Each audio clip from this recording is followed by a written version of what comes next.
Love and kindness and compassion is really one of the most important factors, and all of us have it naturally. In our natural experience, of course, it is attached with, mixed with attachment, but even then, it's very powerful, and it's an essential form we can even see in other animals, like mammals. So that's what sustains the love and the bond. The Tibetan spiritual leader, the Dalai Lama, has hosted a cohort of international youth fellows at his residence in Dharamshala, northern India, urging them to counter global conflict with empathy.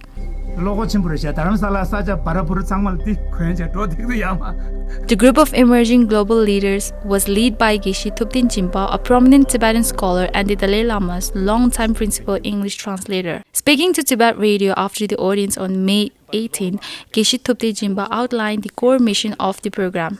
And the aim behind the Dalai Lama Fellows, it began in 2011. The aim is to seek out and encourage among undergraduates those who have leadership skills to bring compassion as a key perspective.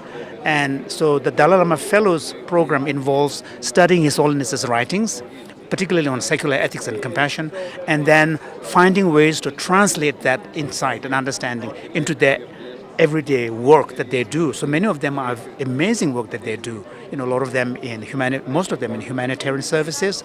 So if they are able to bring the perspective that His Holiness is sharing, then they become much more resilient and also a leader with a much greater perspective. So that's the aim of this Global Dalai Lama Fellow. And His Holiness, this began in 2011, and it has been going on for a while. And His Holiness at the beginning was actively involved, including funding. So I've been involved in an advisory capacity.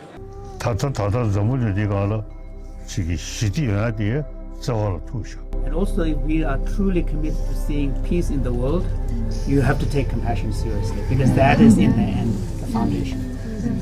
Official video footage released by the Office of His Holiness shows the spiritual leader interacting with the students, where he stressed the fundamental importance of empathy in today's world.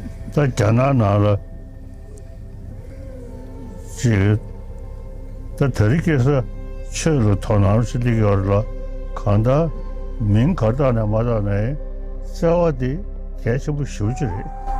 even in China today, we begin to see a resurgence of sort of admiration and appreciation of Buddhism.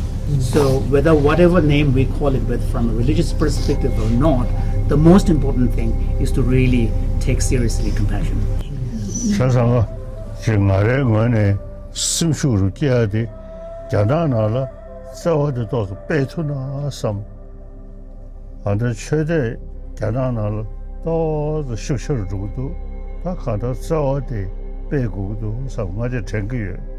His Holiness was saying that on his part too, his greatest effort, much of his efforts have been, dedicated to spreading this appreciation of compassion across the world. And with respect to China too, given that there is now a rise in, re-appreciation of Buddhism there, he's personally interested to see more the appreciation of compassion. The fellowship has trained 266 individuals across 59 nationalities, partnering with major institutions including Stanford University, the University of Virginia, and the University of Colorado Boulder. For the young leaders present, the message of peace stood in stark contrast to current international affairs. One fellow who traveled from Kenya shared her reflection. The core of war is the absence of love. And I know it sounds crazy, but